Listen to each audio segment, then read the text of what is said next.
skill development in higher education under the National Education Policy 2020. So the session is going to be of 1.5 hours, and we are going to take last 15 minutes for our interaction session. I think most of the participants may be okay with English, and if there is anything specific which you would like to have in another language, I can speak in 3 languages, but I think let us focus primarily on English. So that since we have not too big a session, 1.5 hour session to work on skill development in higher education. The National Education Policy 2020, as we all know, is something which is a path-breaking policy, which is forward-looking, a policy which is all-inclusive. Time after what I would say our 36 years, we had national education policies from time to time, but this seems to be a quite holistic policy. And the national policy proposes a revision and revamping of all the aspects of education, including the educational structure, regulations, and governance. It's not just focusing on one aspect. It is thinking of bringing a revolution in all the aspects, right from educational structure, regulations, and governance, to create a system which is aligned with the aspirational level of 21st century. So it has an aspiration that we are supposed to prepare our youth or our learners to be prepared for the 21st century challenges. We are seeing that what is happening in the world today, when we talk about artificial intelligence, when we talk about so many path-breaking technologies up and our education system. So this policy, national education policy, is very much forward-looking policy, very much uh, compatible to what the future skills or mindset is going to be required. So 21st century students at the same time, according to this policy, by 2025, at least 50% of the learners through the schools and higher education system shall have an exposure to vocational education.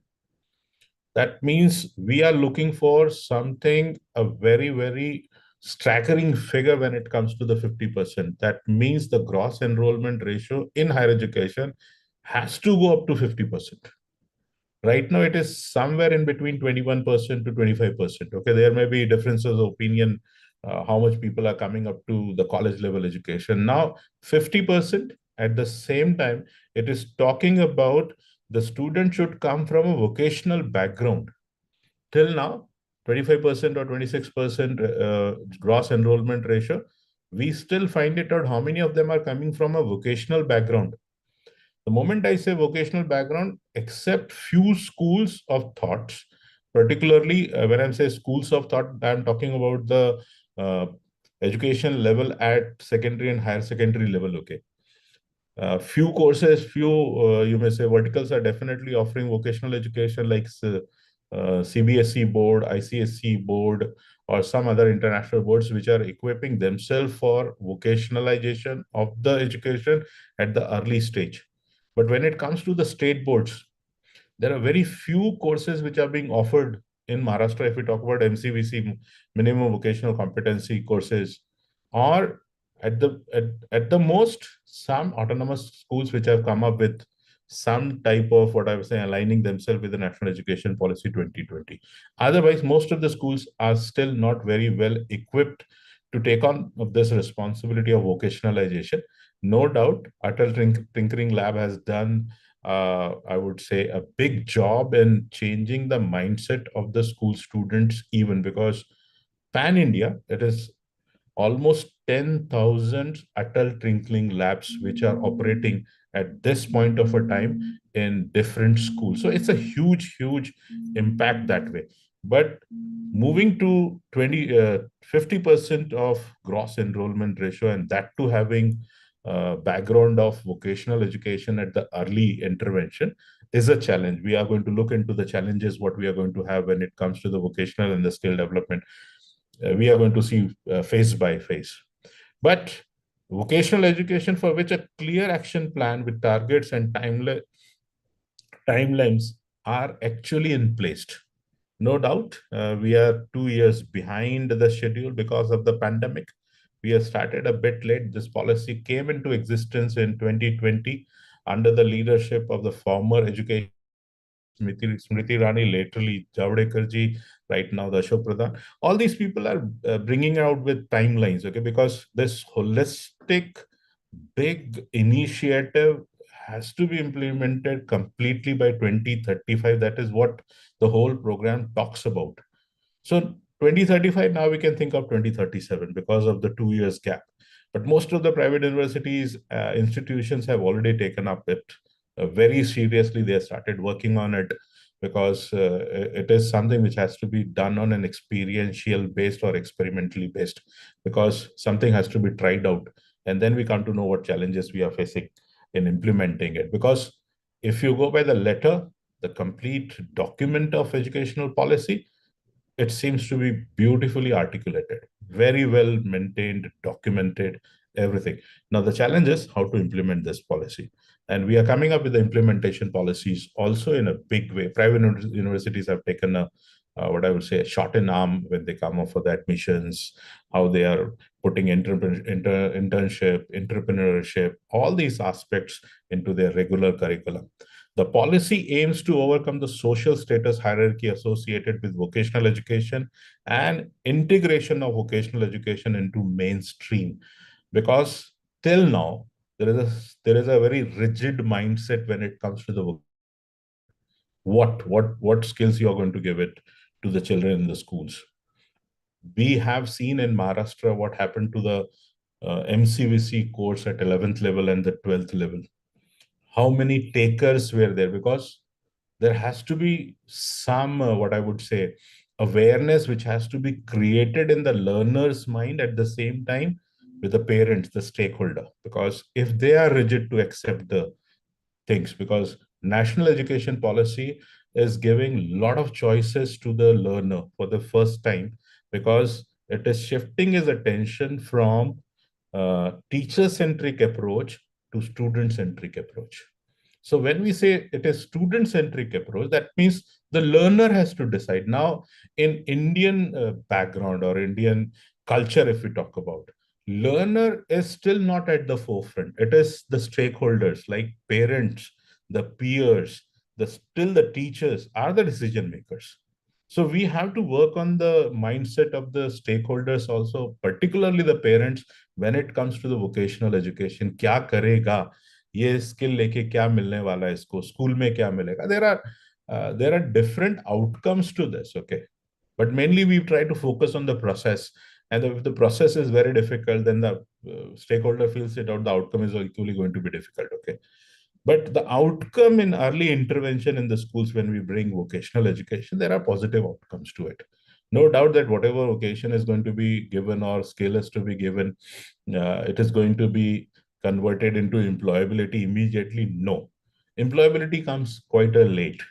But what hands-on experience the children are getting makes a definite impact on the personality or the grooming of the personality, on its communication skills, psychomotor skills, hand-body coordination, cognitive development. There are possible many outcomes, okay, which we can see, which can be measured in different domains. But an awareness has to be created. We are going to work on how the awareness is, because there is a stigma. We have seen it out. Most of the schools, the international boards and the CBSE boards are doing vocational education from lot quite a many years. For them, it's not a very new concept as such. Okay, previously they used to do under social, useful, productive work. Children were learning electrical wiring maintenance, home appliances maintenance, basic swing, or what I would say, dress designing, cutting. They used to do it. Okay, but this time, the whole perspective has been kept into what I would say in a different perspective, where you have a particular curriculum. Okay, national qualifier, you may say NFSQ has come up with the syllabi. Everything has a structure now, mostly created by the uh, authorities or the institutions of repute. So the social status hierarchy associated with the vocational education and integration of vocational into the mainstream education in all institutions in phased manner. Acceptability that they are equal.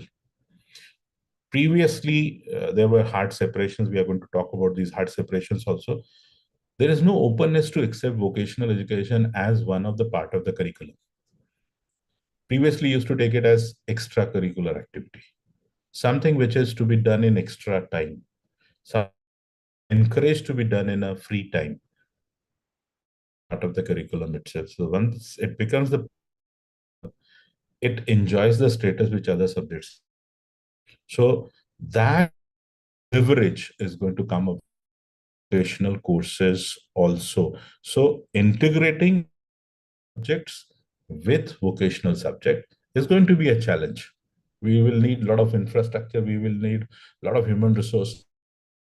It's easy to say than to implement. Okay.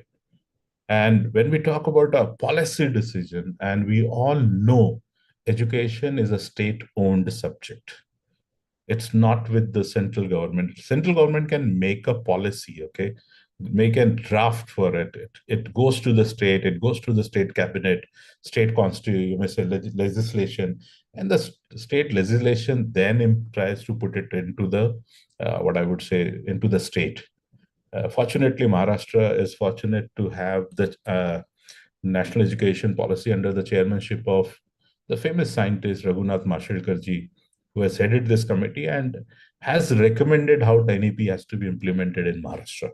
So it is going to come up in a big force in the coming academic year. Okay, so as the subject is state owned, there are some of the states may accept it, some of the states will bring some changes because of the local demands, okay, because of the local, what I would say, issues pertaining to it, whether it is about languages, choices of the subject, whatever it may be.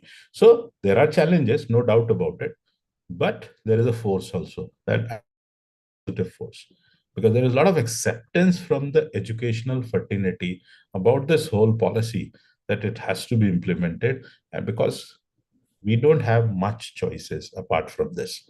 If we really want to make our student employable, if we are really looking for employability tomorrow, because 50% students coming into higher education is going to be a big number. And this big number, just getting degrees and without employability, is going to be a different level of challenge for all the academicians later on. So, are we equipping ourselves with the future demand? What way we are going to implement this? So, yes, there are challenges and bringing vocational education into the mainstream, but it has to be done, and it is being planned to be done in a phased manner, something step by step, nothing like flooding it out. Okay, the moment we say flood out, okay, it's going to be most of the times uh, to be done on a specific pilot groups. Okay, we can do with 100 schools, we can do with 10,000 schools, we can do with numbers. India as the biggest country, okay, when it comes to the learners, quite a crores of students are learners. Okay, so you can't flood it out, this policy as such. Some of the decisions like model schools are there. You have Navodaya Vidyalayas, you have Kendriya Vidyalayas. Some of these are going to be implemented with Kendriya Vidyalayas, Navodaya Vidyalayas, model schools, which are going to be what I would say as the role models, how this policy can be implemented when it comes to the vocational world. So integrating in a phased manner, beginning with vocational exposure at early ages in the middle and the secondary school. So what we are looking for, the higher education has the base in the school level itself. It's not having a helicopter landing as if something is suddenly coming in the higher education. No, somewhere the seeds are taken care, or they are being basically sown in the school education system. So the culture is going to be developed. The moment I say culture, then something is not going to come as a shock to the student. Oh my God, from where this has came now? The students are going to be equipped in the school itself. Okay, we have to pick up one skill. Now the target is every child who is coming out of the school must have one basic skill. The choice is with the student. The children has to pick up which skill he wants to master on, or at least wants to know. So nothing is forced that way, but one skill at a time. So beginning with the vocational exposure at early age, middle and secondary school, quality vocational education will be integrated smoothly into higher education. So the transaction which is going to take place is not going to be forced, is not something coming under a pressure. It is something which is cultivated, cultured in the school. So something which is cultured in the school and cultivated in the school will not going to have a resistance in the higher education. There is a lot of receptivity in the child, a lot of receptivity in the children to accept, I have to learn. So the culture is developed at the somewhere at the what I would say in the school. Every child will learn at least to one vocation and exposed to several more. That means we are looking for something like jack of all, master of none, but at least one skill he has to go through. He will be exposed to many. He will have a choice of many. So it's going to be when we move into a restaurant, it becomes an a la carte. An a la carte where you are supposed to ask for your choice. The schools are going to offer you onto a platter. The children has to pick up. Children will say, okay, I'm okay with basic electrical, I'm okay with coding, decoding, I'm okay with softwares, I'm okay with robotics, I'm okay with AI, I'm okay with basic tailoring, or I'm okay with, there are many, what I would say, skills which a children may be inclined, even pottery, even basic, you may say, talk about local skills which are being extinguished today. We talk about, okay, these were the skills once upon a time. We are supposed to get back to these skills also because they are in great demand. Okay. And once they are being left out, it becomes history. So somewhere reliving the history, bringing out the old sculptures or the artistic value or something like that is also the aim and objective of this whole process. Every child will learn at least one vocation and exposed to several more. This would lead to emphasizing the dignity of labor and importance of various vocations involving Indian arts and artsmanship. Bringing the dignity, okay, that's the basic. Okay, we find it out there are people those who are high on their skills, but they don't feel dignifying doing that particular job. Okay, you talk about plumbing, you talk about carpentering, you talk about, these are the jobs, okay, where the dignity is at stake. One must feel pride what the person is doing. Okay, in Indian ethos, sometimes we find it out these jobs are grade 3, grade 4. They don't enjoy the respect which the, what I would say, society should give them back. So something the culture has to bring in. कहीं ना कहीं हिंदी में कहते हैं संस्कार भी चाहिए. कौशल्य के साथ में संस्कार भी आवश्यक है. Value for that natural resources. We at times come to know, okay, if you have some difficulty at your, you may say, water tap, okay, and you ask for a plumber, okay, from last 15-20 minutes, my cock is just is flowing with the water. I just can't tap it. You receive the you receive a response from the other. I will come in an hour's time. Now, in an hour, you are wasting almost quite 100 liters of water. So I'm talking about that sanskar where you were, the other person should feel that I should save the natural resources also. So every culture should have something basic values attached to it. So saving the time at the same time, saving the natural resources, feeling the pride in saving that has to come up. Okay. Skill without sanskar is useless. So somewhere we have to bring sanskar along with the skills, and that is what the national education policy is aiming at this point of a time. Okay, we have to combine both of them. You must have value system at the same time, and you must have the skill implementation at the same time. And if it is good if you do it at early child, because then you're strengthening that. So whatever is being strengthened at the early age, whatever is being, you may say, conditioned at the early age, remains there for the future. Okay, remains, because that becomes what a consolidation. So something which is weak at the school level, you can't strengthen at the college level. It becomes really difficult. And most of the times we talk about कहाँ से सीख के आया, कौन से school से सीख के आया, यही सिखाते हैं क्या आपको? ओके, यही सब होता है क्या स्कूल सिस्टम में? So passing the buck, somewhere this passing the buck is going to be stopped when we are thinking of seriously implementing national education policy in its totality, not in parts. So the moment we put it in parts, probably we'll lose the what I would say the importance and the significance of the whole national education policy. So as a teacher, I have to see in a holistic manner, in a complete manner. I can't see it in a fragmented manner. Okay, this is good for me, I will pick up. This is not good for me, I will leave it. I just can't do that. I don't have that choice as a teacher. As a teacher, I would say, as a facilitator, I don't have a choice.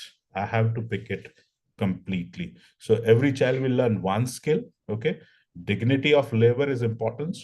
Various Indian arts and artmanship, because we are losing Indian art and artmanship in the process. For the first time in the national education policy, significance is being given for local arts and conservation and working on that art. Okay, something जिसको हम कहते हैं विलुप्त हो जा रहा है, खत्म होते जा रहा है. ओके, एंड उसको पुनर्जीवित करना, उसके साथ में रहना, उसको एक मार्केट भी मिला के देना, because it's not about only conservation, it's not about just preservation, it's about livelihood at the end of the day, because everyone is doing for what? We all are doing something for our own livelihood. And if the local art and the art craftships becomes the livelihood for me, I will flourish. Okay, from organic farming, from you may say the farming which are being done today. Okay, and we are moving from a highly hybrid use of technology to organic farming. There is a lot of demand to it, and people are ready to pay money for usage and to what I would say. Use it in our daily this one. So moving from a very rigid mindset to a very open mindset. So dignity of labor. Uh, by 2025, at least 50% of the learners through the school and higher education system shall have exposure to vocational education for which a clear action plan is already placed. Vocational education will be integrated in educational offerings of all secondary schools in a phased manner over next decade. So complete roadmap is in place for the next 10 years, that how we are going to do it from phase one, phase two, phase three, phase four, because ultimately we are going to depend on clusterings. Okay, a lot many things which are going to be of shared resources. People are going to use it as a sharing of the resources, because India as a developing nation is always going to have a crunch of resources. So when we have crunch of resources, we are supposed to cluster it, and resource mobilization is also going to take place in the phased manner. The development of vocational capacities will be hand in hand with the development of academic or other capacities. So we are not just focusing on one vertical, and that vertical is vocational. It has to somewhere sync with academics even. So syncing of academic and vocational. So hands-on, the hand in hand with the development of academic and the other capacities. To achieve this objective, secondary school will have to collaborate with industrial training institutes. It cannot happen in isolation. There is going to be a lot of involvement of already existing Indian technical institutes, which normally we say they are running polytechnics or 10 plus 2, what I would say, skilling aspect, which is completely a old vertical where only vocational education is given the significance, not the other part.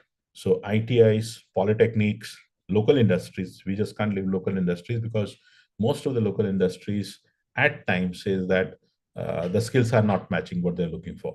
What the academic is offering is not what they are looking for. So it is what I would say timeout technology. It is not what technology institutes are giving and what industries is looking for. So uh, we have to integrate what industries are asking for and what academics are offering to at the same time. Skill labs will also be set up and created in the schools in hub and spoke model, which will allow other schools to use facilities. As I already mentioned, tinkering labs, Atal tinkering labs, has come up in a big way in academics today. More than 10,000 schools are equipped. They all are known as tinkering lab, where innovation is going to happen early age. A lot of scope is there. Uh, Mentoring is being done in the schools nowadays. Ideas are generated. Okay, uh, when ideas comes, somewhere the thought process is ignited. Okay, somewhere we have given a lot of emphasis on idea generations. Okay, and how these ideas can be converted into a real working model, okay, which is being asked by the local industries too. So skill labs, as adult tinkering labs in universities and the colleges, we have incubation hubs nowadays. Okay, big way universities, all of the most almost all universities have innovation hubs nowadays. They have full-fledged directors which are being placed in place. Okay, they are supposed to ignite the ideas.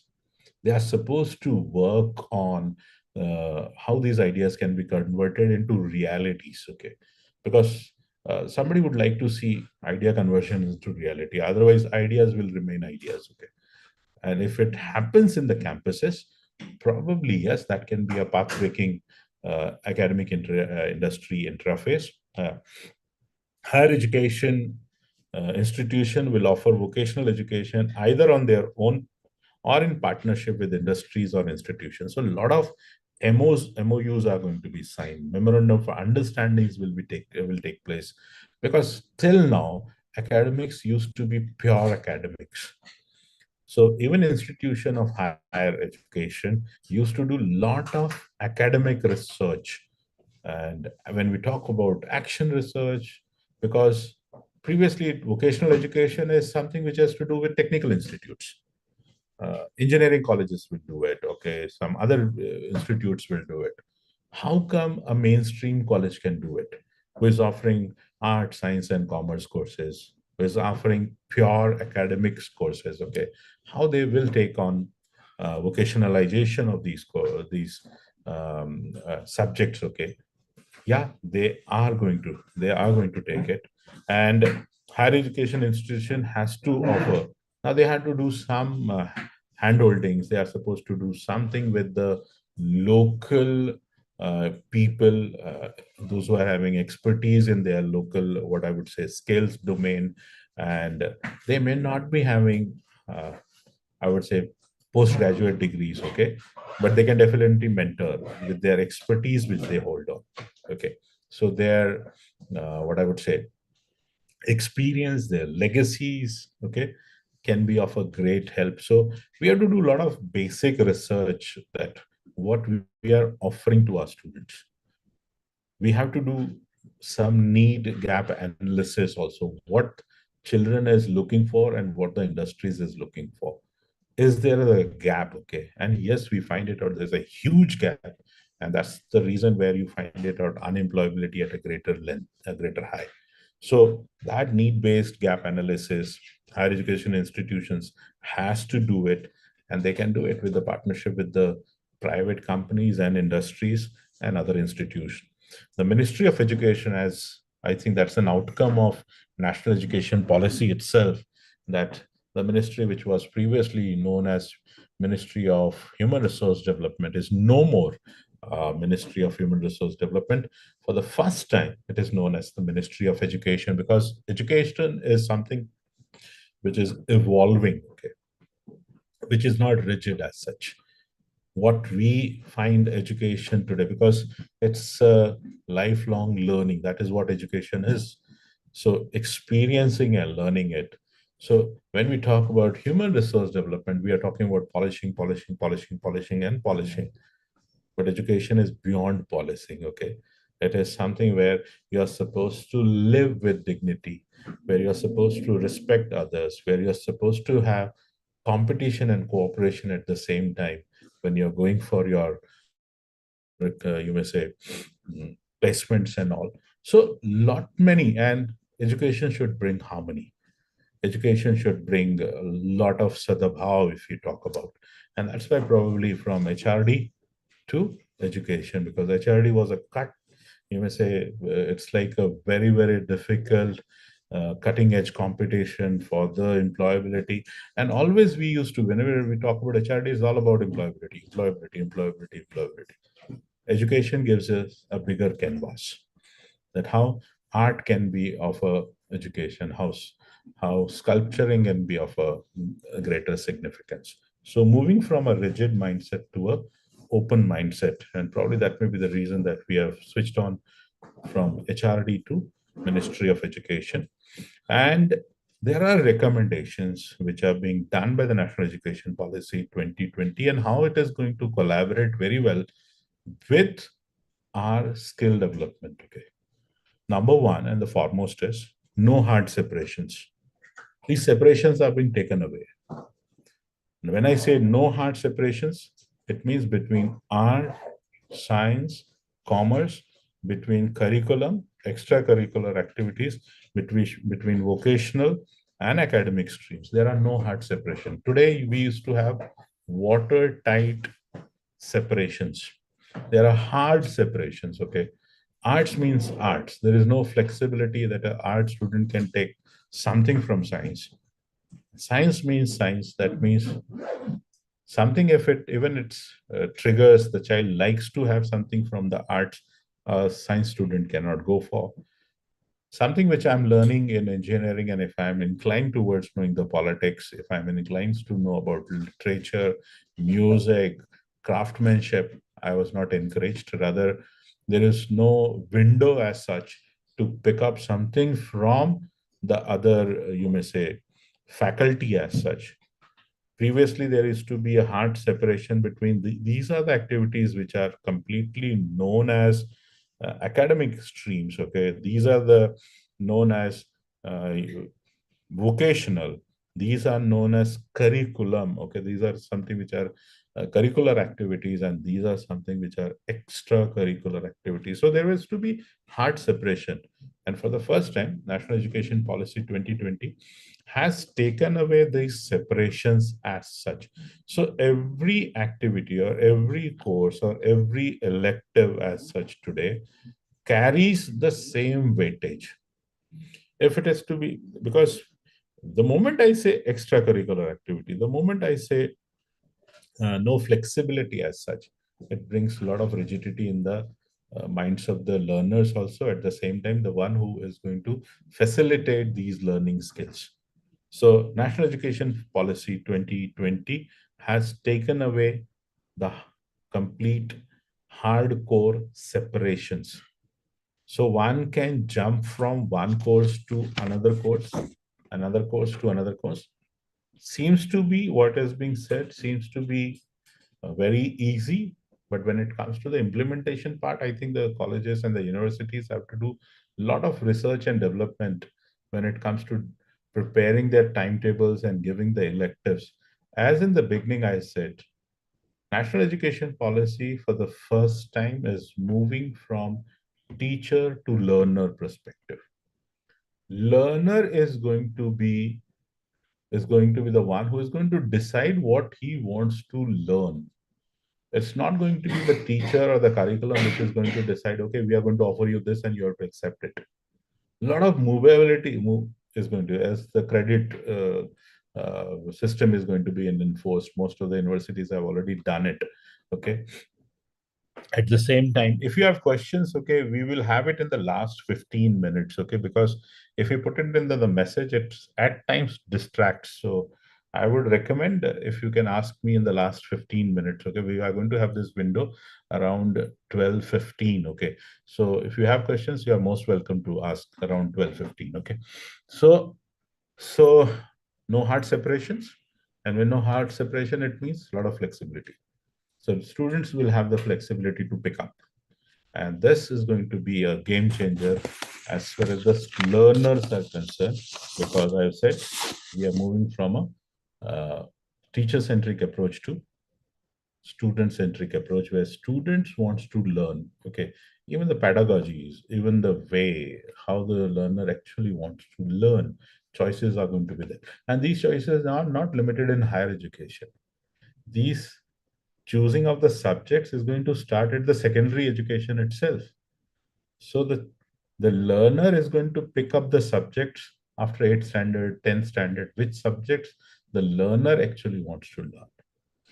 So it's going to be offered to the children, okay, which subjects you want to learn. And if it goes, that means the moment I say which subjects you want to learn, it means which teachers you want to pick up. So the students are going to pick up the teachers. Students are going to decide, I want to learn from this teacher, I don't want to learn from this teacher. Something which is successfully implemented in Europe, particularly in Oxford University, where students typically go and shop the subjects. So the shopping of the subject is a concept where the learner actually visits every faculty for a complete month. They just go from one faculty to another faculty, one period to another period, sit for a complete month. After a month, they rate or they pick up the teacher which they want. Now, these are already started happening in India, also in most of the private engineering colleges, where the student choose the faculty. You may have teaching mechanical engineering, okay. Now, within that, you will have those who are going to be of very, you may say, having their academic credentials, proven academic credentials of a greater, having international patents, having too much of a research contribution in their particular subjects. So student would like to pick up, okay, I will go with this teacher and for the next complete year, I'm going to learn under him or her. Has already started and we have seen it out. Sometimes the students struggle to get that teacher or get that faculty. So it is already initiated. So NEP came in 2020, but some of the engineering institutes have started doing it out in the last decade itself. So something has already moved on. So uh, a concentrated national effort will be made to ensure universal access and offer opportunities for all children of this country to obtain quality, holistic education, including vocational education from preschool to grade 10. Everyone must get an opportunity to get vocational education in a holistic. Now, this is a gigantic task. It's a huge task. When we are talking about that, every individual, that means every school must have a vocational unit, must have at least minimum 3, 4, 5 skills to be offered to the students. Now, it will need huge infrastructure because when we talk about national education policy and when they say pre-primary section has to go up to 5th standard, which is now 4th standard, assuming a task that every school has to have an extra room for standard 5th, provided they have only one division of 5th standard. If they have 5 divisions, they need 5 rooms. If they have 2 divisions, they need two classrooms. Huge infrastructural requirement is going to come up, and how a state is going to overcome that because it's a state subject. But most of the times we have seen in Sarva Shiksha Abhiyan and other missions of improving the literacy rate, the central government has came up in a big way in putting the money in the infrastructure. In Sarva Shiksha Abhiyan, over 1,80,000 rooms were, you may say, built on. Okay, so one can do. And national education policy, not for the first time, but it has come up with that we need to have a public-private partnership also. So private parties are going to come up in a big way through their corporate social responsibility in enhancing the what I would say basic infrastructure. So every child must get equal chance of getting vocational education is what the national education policy is aiming for. The secondary stage will comprise of 4 years of multidisciplinary study, building on subject-oriented pedagogical and curricular style of the middle stage, but with greater depth, attention of life aspirations. probably for the first time what the child actually wants, what he aspires to be aim of life, what he actually wants to see himself as his the children's aspiration, the learner's aspiration, what he wants actually, uh, good academic degree with an employability, what he is looking for, what is his aspiration, what is his aim of life. Probably, yes, the national education policy is focusing on that. In particular, students will continue to have the option of ex- exiting, exiting after grade 10. You have choices, as we have said. There is going to be one historical decision up in the national education policy is you can exit at any time and you can enter at any time. So if you move into higher education and if you complete your first year and you want to go out of the education system and you want to do certain job or certain, you may say, a project based learning, you take off for 1 year and you can enter in the second year, in the third year, and again you can take a gap if it so desires to you. The choice is completely on learner. So there is no fixed tenure as such. Naturally we have to come to a fixed tenure because universities has to do a lot of work when it comes to wherever you want to exit and wherever you want to enter, early exit and early entry. Okay, seems to be good on paper. To the implementation parts, a lot of things college levels and the universities level, on evaluation, as you talk about syllabus reconstruction, revision of the syllabus. How all these challenges are going to be met is yet to be seen, but seems to be quite fascinating that a learner has a choice, and a learner has a choice of picking up his own pace, which unfortunately the conventional college education was not emphasizing on the pace of taking on the knowledge. Okay, it was emphasizing primarily on the teacher or the academic base, not on the education base. So learner is going to pick up his own pace. At times the circumstances are so prominent that the learner has to leave the education and he never used to come up back to the mainstream education. So national education policy for the first time is giving a choice that I can leave in between and I can continue at some point of a time. Whenever I find, yes, this is my time to upgrade my qualifications. And as we all know, the nomenclatures are also being changed. First year, you have something like a diploma certificate. Second year, you have a diploma. Third, you have a degree, and henceforth. So, a lot of emphasis on given on uh, learning pace of the learner rather than the university or the institution who is going to decide on by what pace the learner has to learn. So the choices are there, so learner can decide that. Students will be given increased flexibility and choice of subjects, which I've already mentioned, particularly in secondary school, including subjects in physical education. For the first time, physical education has given significant importance.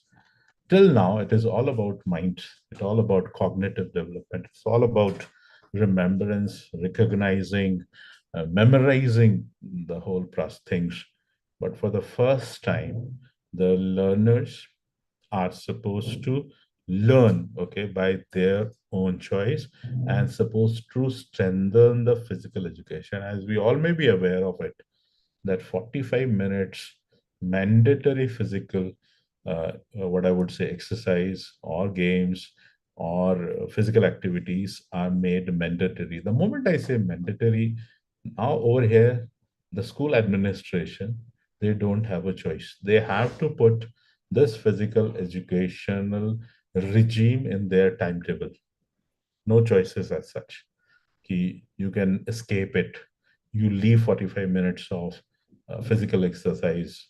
No, it has to be in the timetable, physical education. At the same time, the arts and the crafts and the vocational skills, for the first time since there is no hard separation, and art and craft and the vocational skills are of the equivalence significance, so that they can design their own paths of study and life plans. If somebody is too good in art, if somebody is too good in a crafts, if somebody is too good in a sports, one can think from career from that perspective also. Because previously, since these all were being put it into extracurricular activities, uh, the significance was somewhere lost. Today, when they are at par with the academic subjects, even the parents will think seriously, because we are into a system where everything is being looked from a perspective of marks. So when we are getting marks for our crafts, when we are getting marks for our sports, when we are getting marks for our, you may say, mm, arts also, vocational skills also, the parents get some insight into it that they are not marginalized subjects. They are also the subjects which are of a equivalent significance. So, first time vocational education is also at the forefront. Integration of vocational education programs into mainstream education in phased manner is something which I have already discussed. That is challenging, but we have to mitigate. We have to integrate subjects with the vocational subjects. Also, Loka Vidya, which I have talked about, is an important vocational knowledge developed in India, will be made accessible to students through integration into vocational education. Loka Vidya, which was local skills, okay, local artmanship, craftsmanship, okay, which was somewhere being left out in the whole of the education system. National education policy has brought that back into the central focus. So Lokavidya is going to be something which most of the times I think schools, colleges has to local artists and the local craftsmen. Vocational education will be integrated in all school and higher education institution in a phased manner in the next decade. Focus areas of the vocational education will be skill gap analysis. As I already said, we are supposed to do certain skill gap.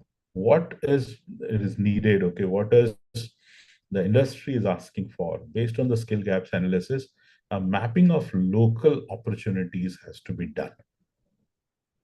We time and again say that our academic students, okay, those who are coming from even from the technical backgrounds, okay, engineering backgrounds, we still find it out that the industries are not welcoming with the mindset which they come.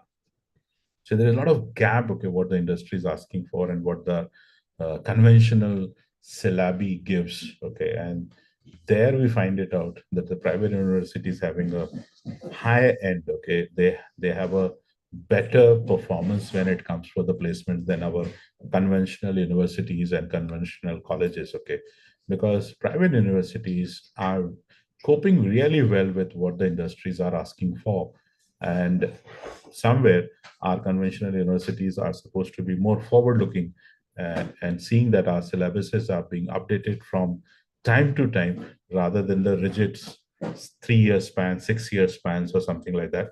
Probably the board of studies or the academic councils are supposed to be more activated at this point of a time, that every year if we are supposed to revise the syllabus, we should able to revise, because that is what the industries is asking for. So good industry academia interface is going to be the demand of the future, okay, and we all are supposed to be ready to face that challenge. So Ministry of Human Resource, as previously known as, today we talk about Ministry of Education, will constitute a national committee for integration of vocational education, which is already enforced now, which is there. National Committee for Integration of Vocational Education, consisting of experts in vocational education and representing across the ministries. To my best of the knowledge, there are 20 ministries which are collaborating in skill development for the complete next 3 4 years. 20 ministries coming together: Ministry of Rural, Ministry of Transportation, Ministry of Railway, Ministry of Aviation, Ministry of Postal, Ministry. You talk about Panchayati Raj and all. They all are coming in a big way in collaborating with the Ministry of Education, so that what forward looking jobs we can offer to the youth. So the collaboration is already done. 20 ministries, that what I know about it. There may be more ministries coming in and collaborating with Ministry of Education. So it's happening at the higher level, we are supposed to bring it to the universities and college levels too, from in collaboration with industries to oversee in this effort. So it's not about only ministries and industries, okay, high end industries, okay. You talk about, there are big industrial houses today in India, okay, which are doing globally so very well, can do it for locally equally. So industries, ministries, and academics. So it's going to be a trio that way. And we are supposed to be a perfect triangle where all things are to be encouraged and to be brought into reality, when we are supposed to have the maximum memorandum of understanding, so that the teachers, the students should be the beneficiaries. Individual institutions that are early adopters must innovate to find models and practices that work, and then share these with other institutions through mechanisms set. Now, as I said, uh, a country like India, who has uh, limitations in mobilizations of resources, the concept of sharing the resources is going to come up in a big way. If I have something as a 3D printer in my college, or if I have a high-end technology instrument at my college, okay, the colleges which are being in the radius of 5 kilometers, 10 kilometers, 15 kilometers, if the learner wants to come, they should be encouraged to learn in the space. So a lot of resource exchanges, a lot of academia, I can say, intellectual exchanges is going to happen in the next 10 to 15 years, if we go with the spirit of implementing national education policy in holistic. The national skills qualification framework will be detailed further for each discipline. As we all know, when it comes to skill development, and it talks about National Development Corporation, National Skill Qualification, NSQF. We all know that some of the colleges are running vocational courses nowadays, BVOC courses. Now, these all BVOC courses are being somewhere, you may say, has given in alignment with national qualification framework. It has to be done detailed further for each discipline, vocation, and profession. Further, Indian standards will be aligned with international standard classification of occupation maintained by international labor organization. We are not preparing our youth to work in India, okay? We are preparing a generation which is going to be in demand worldwide.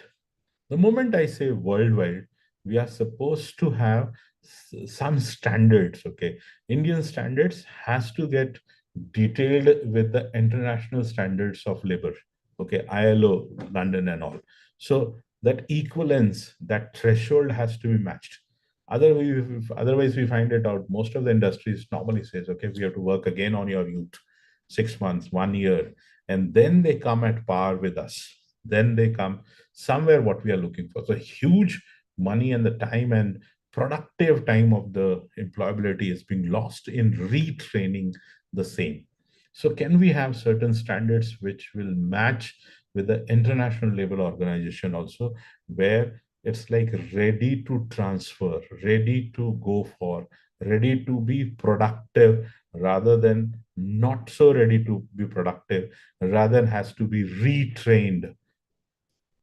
It significantly put an impact on the individual's learner self-respect also, that whatever he has learned in a college space is of not much significant use. He has to go for another learning, and he has to, when the moment it is another learning or internship or something like that, he has to lose a lot of finances into it.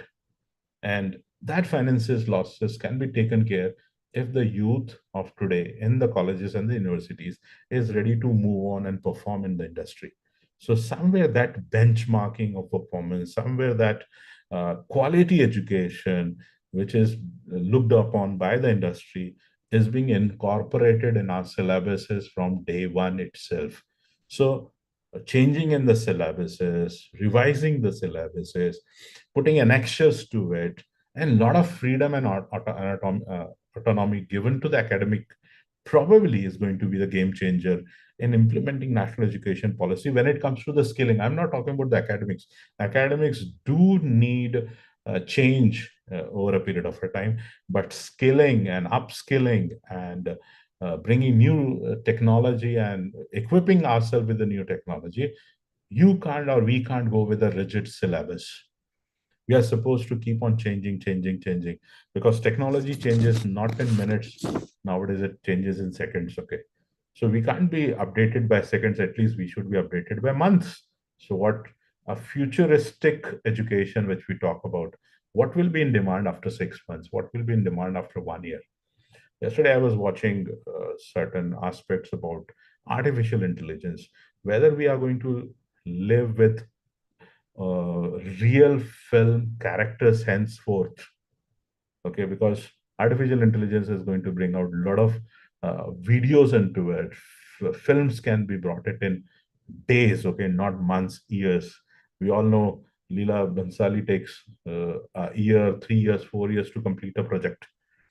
Here, Ashutosh Gowarikar takes 4 years to work on a mega project, but an AI can do it in days with characters, with a lot of emotions into it. You have to be a very good script writer, and everything will come into the videos without giving you any element that these are not real characters. So AI is going to do lot many things in days to come. I'm saying days to come. I'm not saying months to come or years to come, because it's happening so fast. It's happening so on a rapid space that as an academician, I'm supposed to take care of it. So, what is the way forward? Okay, we are all looking for a way forward. There is stigma, there are challenges. And when the challenges we are talking about, the domain of my talk is on skill development. There are challenges many, because the first and the foremost challenge is overcoming social status hierarchy associated with vocational education. There's a status attached to it, everything. What are you doing? Okay, I'm doing this, I'm doing that. And people ask, what क्या करेगा इसको करके तू, क्या मिलने वाला है तेरे को इसमें से? तो एक social stigma है. There is a stigma, okay, because whatever is being introduced for the first time, okay, we are supposed to really work hard to propagate that perspective that it is going to do good. It is going to be something which is going to be of a demand in the future. Okay, vocational counseling, vocational awareness, orientation, what we can do, an action can be done. Organization of an awareness program, okay, it has to be done on a mass basis. Okay, it can't be just in isolation. What we are doing right now is sensitization about national education policy. Okay, we are sensitizing the right type of people, those who are educators, those who are into the classroom. It becomes our responsibility, primary responsibility, to take on that challenge of removing that stigma.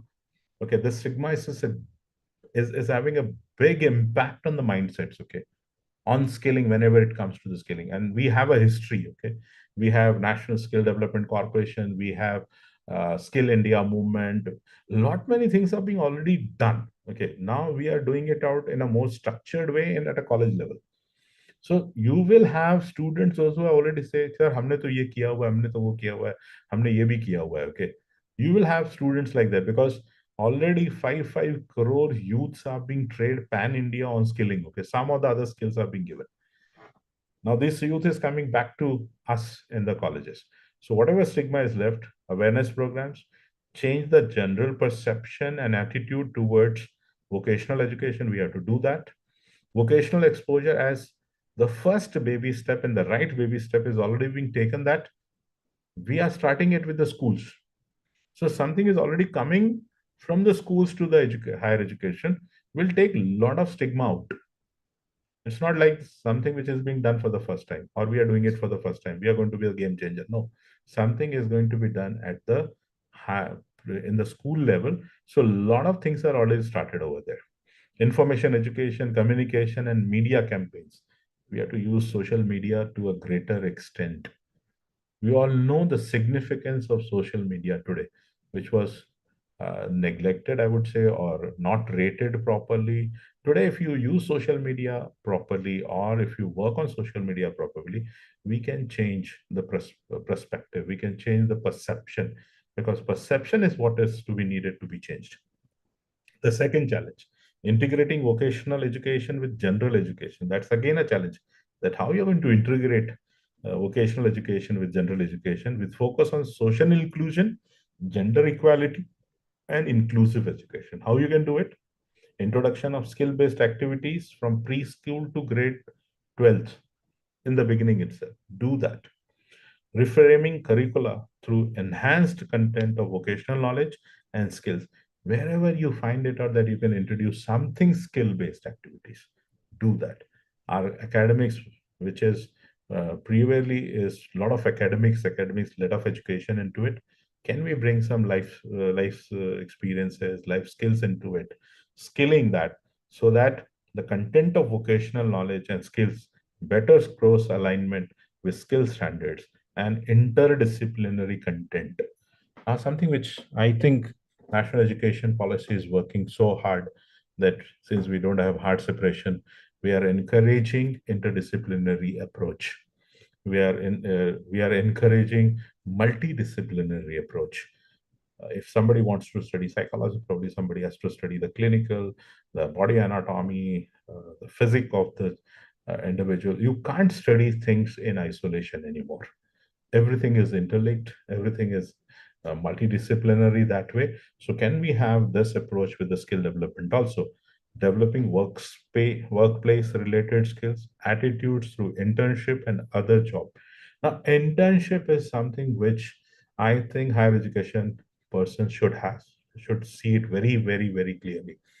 Every course, irrespective of the vertical or the faculty, we have to offer one semester for internship or on apprenticeship. Okay, every one semester, I'm saying 6 months.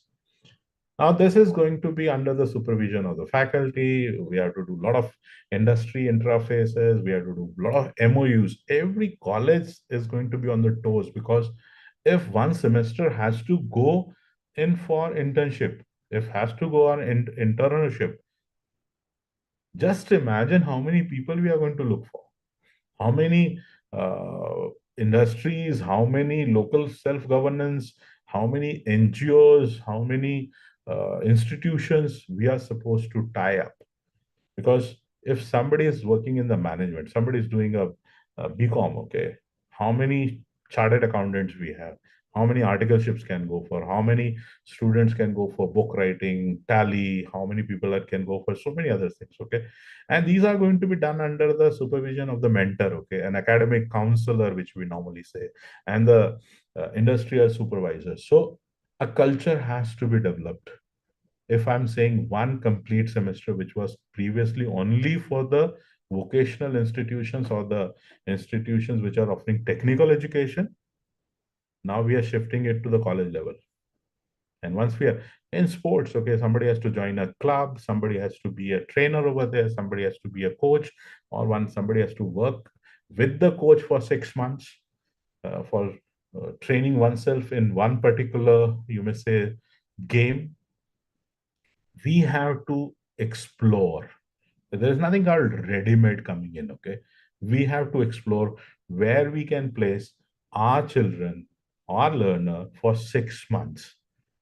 And if you do it religiously, if you're doing it out meticulously, if you're working on that aspect, probably it is going to yield results. Otherwise, it's become a activity, academic activity, one more academic activity, which is not going to enhance the skill level. So that has to become introduction of vocational interest inventory.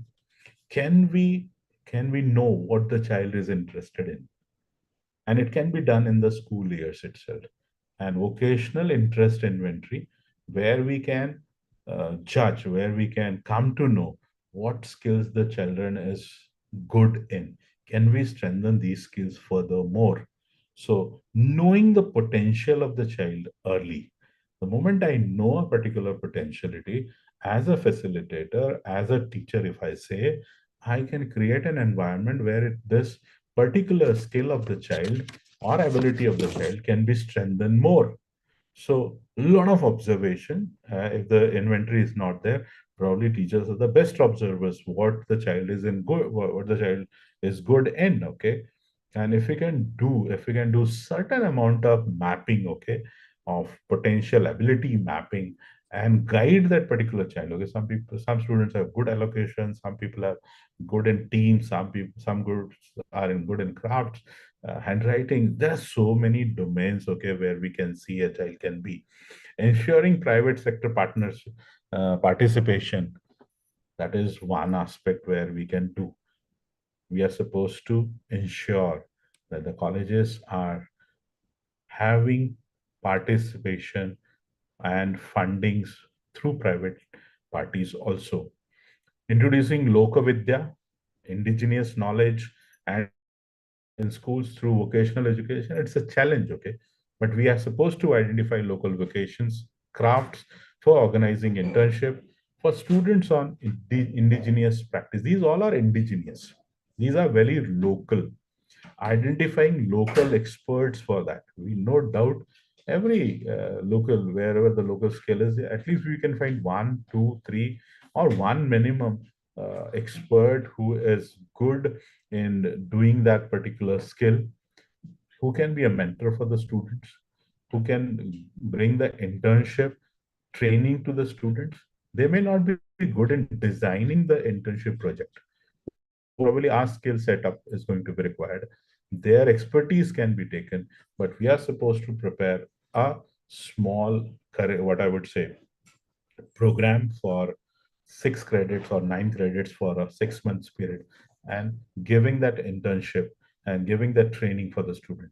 Community and industries partnership, vocational exposures through informal inter. Now these are going to be informal because sometimes the mentoring is not done all formal. A lot of things goes informally. Riases, if you are somebody who's good in vocation, this one, singing or traditional, what I would say, gharana, where the musical instruments are to be learned. Everything is not very formal. Over there, something is informal. Even the informal learning has a greater significance, okay, than the very formal structure of learning itself. Facilitating horizontal mobility, vocational students in school. Whatever is happening, collaborating with industries, training, polytechnics, local business industries, hospitals, agriculture firms, local artists, NGOs, through technical hubs and other models can offer greater significance in bringing that upward horizontality. Whatever is happening in the schools has to continue in higher education, and it can be strengthened when we have proper, you may say, industries and academia interface. There is collaboration into it, and a lot of work is done in enhancing the quality of training. Okay, at the same time, promoting online and open vocational education. It's in a great demand. National open universities are coming up in a big way. Skill development universities are coming in. Symbiosis is the biggest skill development universities near Pune and Lonavala. So skill development universities, apart from your vocational coming, okay, introducing new learning methods, digital tools like massive open line courses, mock, flipped learning, and virtual learning methods will be used for training teachers. We are the beneficiary of this online. Okay, previously you are supposed to be at Dr. Babasaheb Ambedkar University, physically attending all these sessions and learning this whole process. Okay, today we are on a online mode and we are learning what would have been in a physical presence. So one can go in a hybrid model, hybrid method, okay, where you can have teachers sitting in a classroom and students, learners sitting at their workspace. Okay, we can promote online, and online is coming up in a big way. There are challenges to online also, but how we can mitigate, how we are supposed to come out, okay, how to face these challenges. Online courses are offered, okay. The only thing what is they are asking for is when they come to evaluate, when they come to assessment, when they come to certification. Otherwise, the whole education is free of cost for them. When the moment you put for certification, they ask for the money. So the knowledge is there. We are supposed to take it in the right way. Developing and implementing holistic assessment in evaluation system. Yes, that's the challenge, because when it comes to the vocational education, skill development, how we are going to implement holistic assessment? conduct interest assessment and aptitude tests to measure special abilities or readiness for learning in various vocational. That has to be done somewhere at the school level. And these all records are to be cumulatively kept for the higher standards. You can't just leave it something which has happened in eighth and forget it. The child has to take that set of skills in the ninth standard progressively to 10th, 11th, and 12th. So when he or she moves into the college, we should have a complete journey of the child, which skill he has learned in the school, whether the skills are being upgraded, and what we are offering to the child in the college level.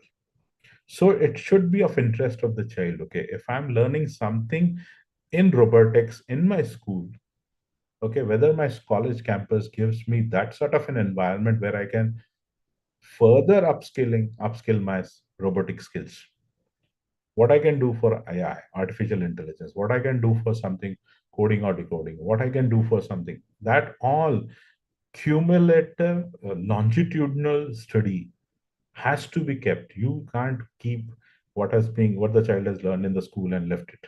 No, we have to keep a progressive tap on the progressive learning of the child, so that the hidden potential which was identified in the school is further strengthened in the college also.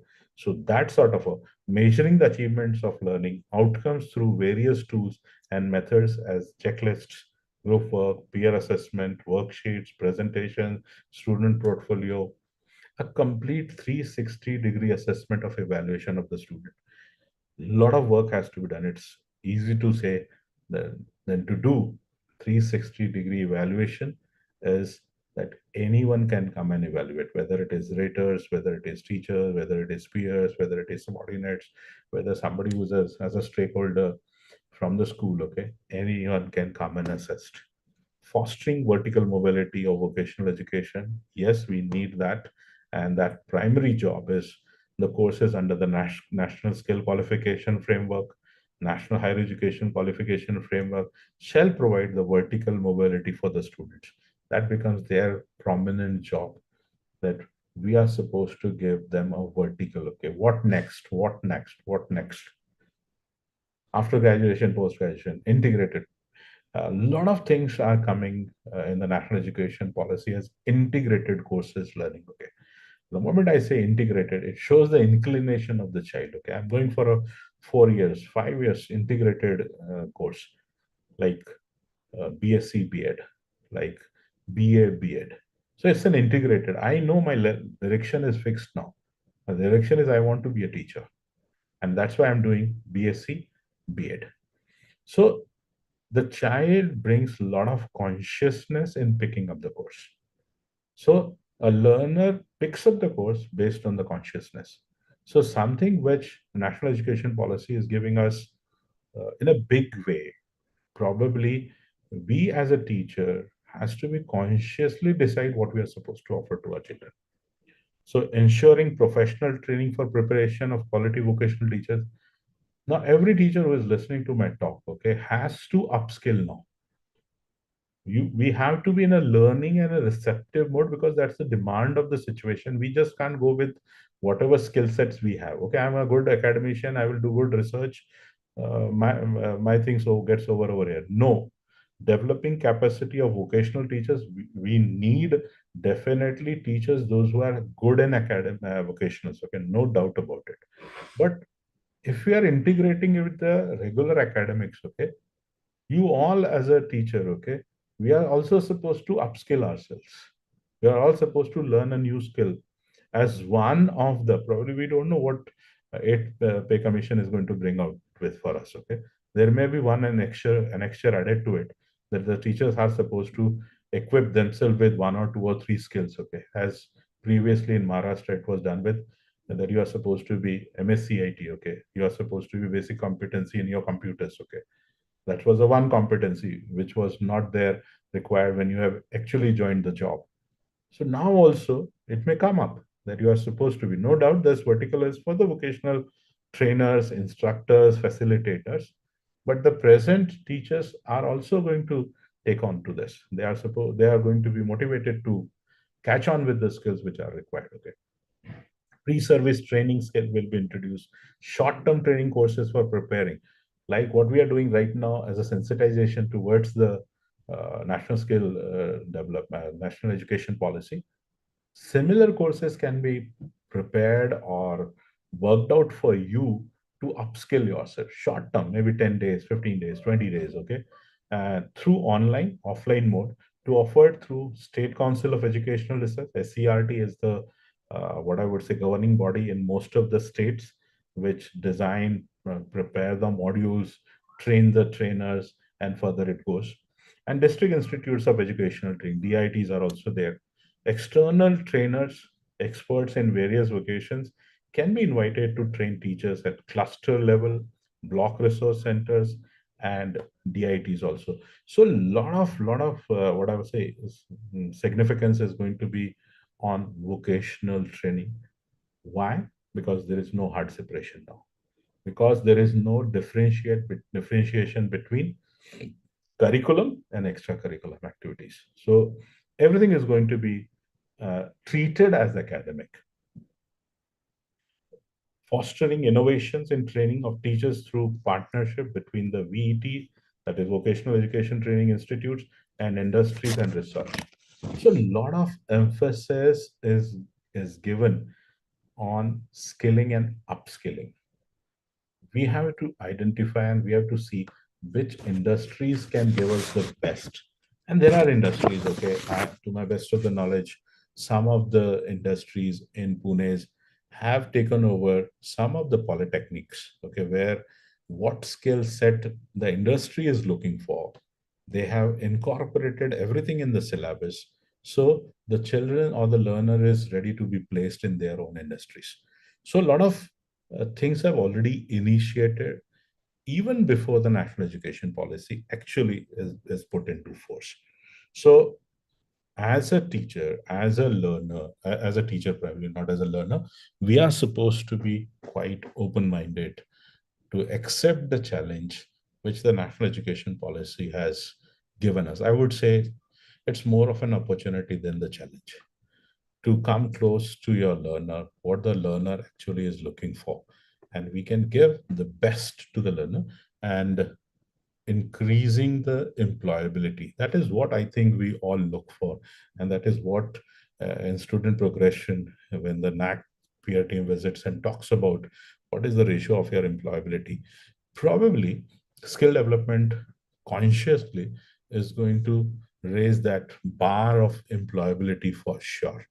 And we, as a learner, as a facilitator, should look positively towards this whole change, okay, which is going to be change. I think we are fortunate to be the part of National Education Policy 2020, that we are going to be somewhere who is going to be the implementing authority.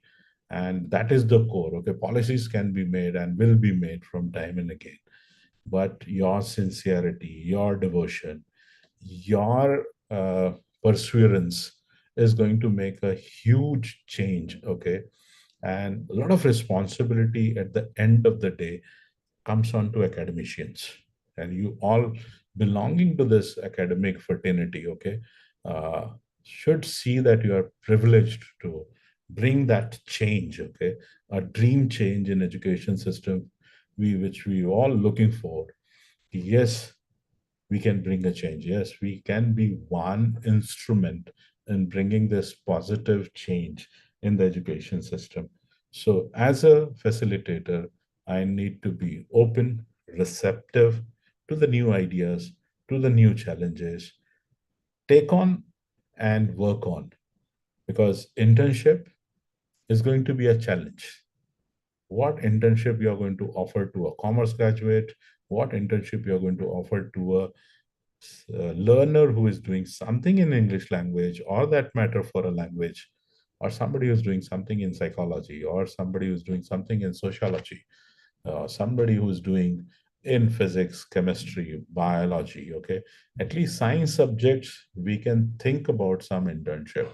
But what happens to hardcore subjects of arts, okay, humanities, okay? In humanities also, we can think of something positive about psychology, sociology, anthropology. What about politics? What about history? What about geography? What about other subjects?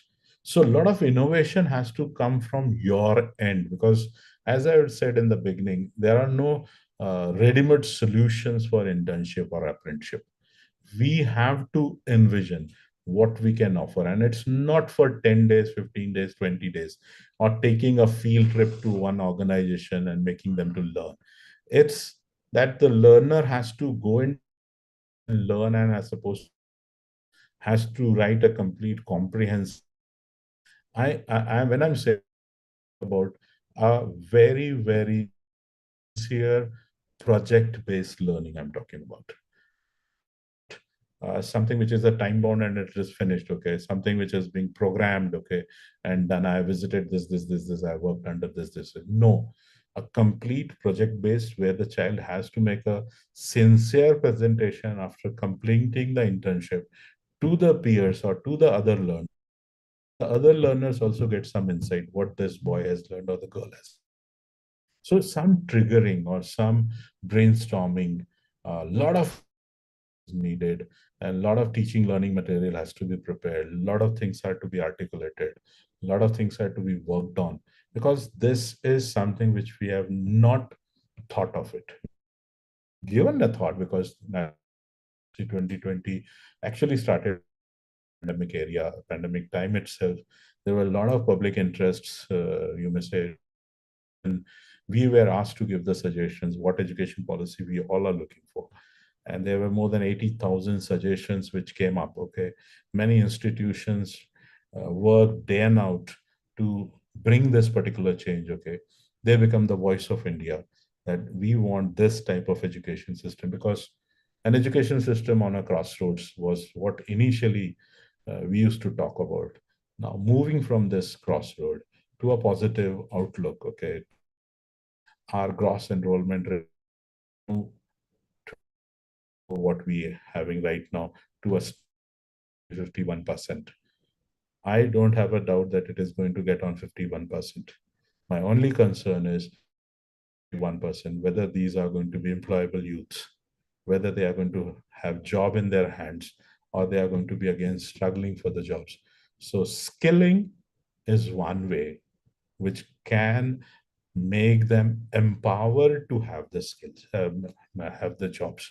So I think as teachers by heart, we can bring a positive change. Now the house is open for questions. We have 6 minutes. And anyone who would like to have a question, I would try my level best with my limited knowledge and experience in the field of education to give you answers.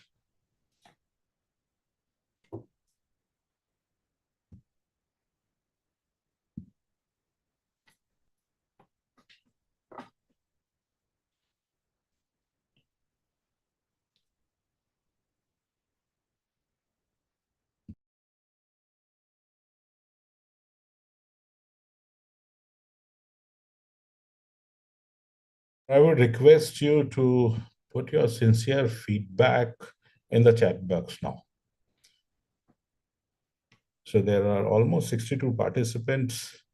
We can have one, two, three, four feedbacks, because that is going to help the speaker from time to time. So that becomes an encouragement for the speaker to come for the next session whenever it is being asked for. So your sincere feedbacks on this session.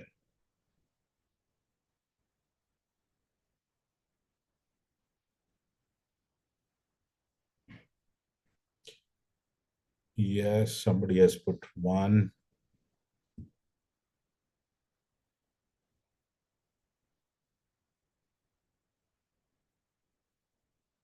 I'm going to share the PPT with the Academic Staff College very shortly after my session gets over.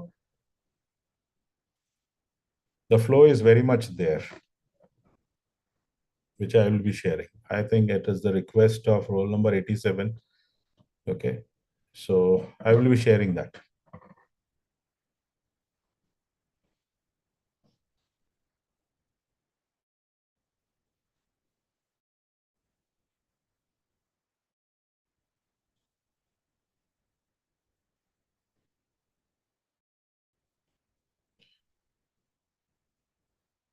Somebody asked Dr. MD Kokate has asked, how do you think experiential learning as determinant of skill development? Yes, it's a good question that how experiential learning, we all have to go through, okay?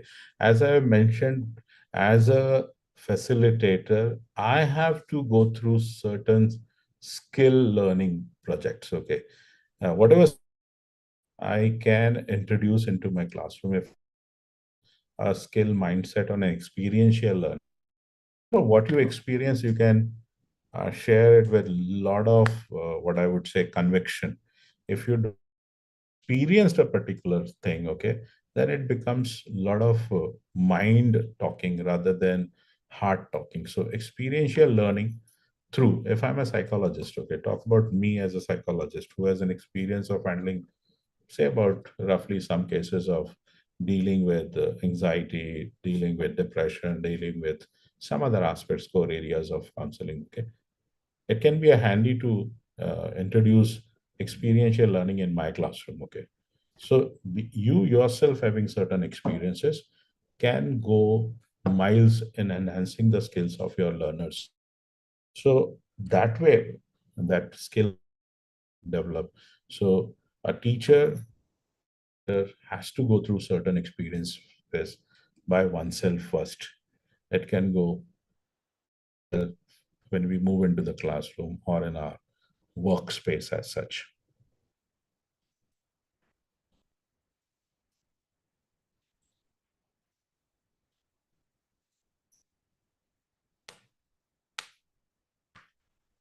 So at the end, I'm thankful to Dr. Babasaheb Ambedkar Marathwada University's Academic Staff College and my friend Rafe for giving me this opportunity to deliver and sensitize teachers coming from almost from pan India on a topic of skill development in context with National Education Policy 2020.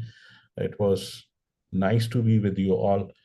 Thank you very much once again, Professor Rafe, for calling me up for this talk.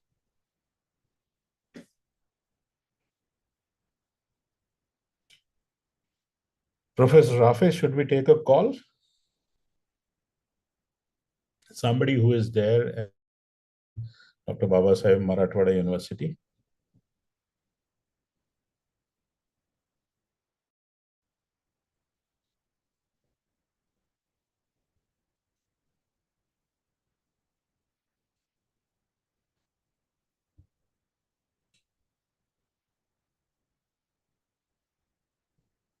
Okay. Thank you very much. It's 12:30. I'm leaving the meeting and you can join for other session. Okay. Thank you very much.